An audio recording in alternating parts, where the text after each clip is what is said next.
Hi, welcome to SBR Videos. I'm Peter Loshak. We are talking right now with Joe Duffy from OffshoreInsiders.com, previewing a handful of games, as always, from college football Week 9. And, a lot of these lines are very, very tough. Here's another one, Minnesota, Illinois. Joe Duffy, thanks for being back with us. Yeah, thank you, Peter. All right, Joe, thanks once again for taking all these games. Your record in our videos, taking arbitrary games that I ask you to take has been awesome long-term, big sample size as well, and that is not a surprise considering how your 4-pay picks have done at your site. Tell us all about OffshoreInsiders.com. Yeah, now, OffshoreInsiders.com, we combine a little bit of everything, just old-fashioned handicapping where we go through all kinds of intel, computer systems, sharp versus square. I do have a nice confab with some people I've known in the industry a long time. They can sometimes influence my opinion. It all comes together full-time, 27 years in the business, going back to the score phone days before a lot of you were even born. Joe Duffy's picks at OffshoreInsiders.com. This is another tough line. It's why your record is so impressive in these games that I ask you to take. Illinois right now is 6.5 or 7-point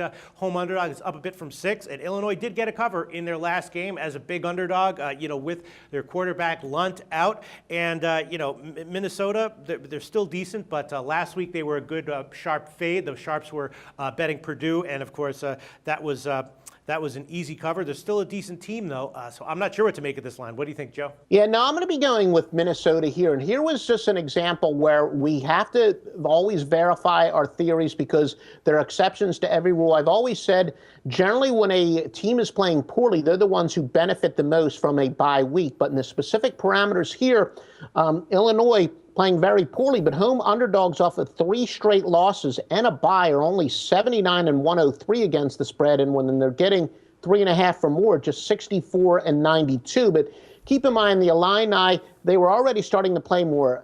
They were starting to play poorly, and then their starting quarterback, Wes Lunt, he got hurt. Looks like Illinois is going to be playing both Riley O'Toole and Aaron Bailey. He was really brought in out of desperation. He's just 2 of 5 for the year, 39 yards and an interception. But he is an athletic quarterback. He does run pretty well, but O'Toole, he's throwing for just 525 yards, which isn't too bad, but 3 touchdowns and 4 interceptions. So Illinois already playing poorly, and now they're down to this is a classic example of 2 quarterbacks equals no quarterback. Sometimes that theory we think is more inductive than deductive, but Illinois, they really have no quarterback here. They're in a very desperate situation. They have only 2 FBS wins. That was to Western Kentucky and Texas State, and it came by only 8 and 7 points. Minnesota's had no problem winning at Illinois. They've won by 14, 4, 7, and 26 in the last 4. They did lose 5 games ago, but you want to go back to 2000, they've actually won by 30. So they've had no problem winning at Illinois.